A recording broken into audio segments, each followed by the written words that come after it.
कसरी त्यो भिडियो सार्वजनिक भयो? कसको अनुमतिमा भिडियो खिचेको थियो होला?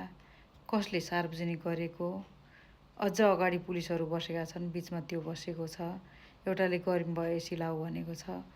उसले होइन मलाई त जाडो भयो भनेको छ हाँसेर। फेरि डर, घिन, लाज, पश्चाताप के पनि छैन त त्यो अनुहारमा त्यो केटोको।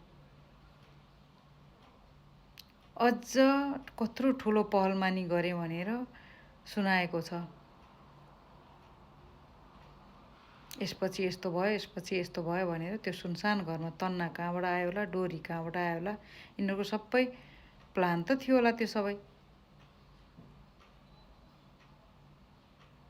कस्तो परिवारमा जन्मिएको बच्चा होला त्यो, कस्तो परिवेशमा हुर्कियो होला, कसरी दिमागमा त्यस्ता त्यस्ता कुराहरू आयो होलान्।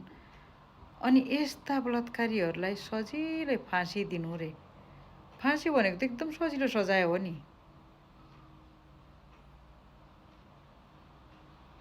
यस्तालाई त, यस्ता बलात्कारीहरूलाई त यसका आँखा अगाडि त्यो बच्चा कसरी तडपेको थियो होला त्यो सम्झना हुने गरेर हँसियाले त्यसको तत्त्व रेटिकन ठिक पार्नुपर्ने हो।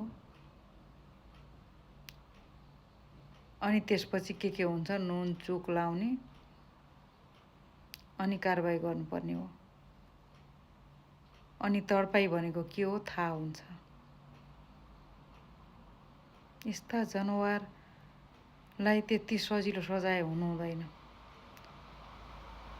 यस्ता पापीहरूलाई सम्झिन लायकको सजाय हुनुपर्छ।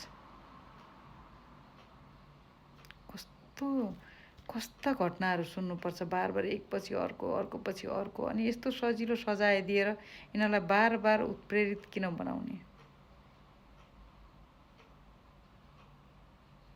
जनावरहरू।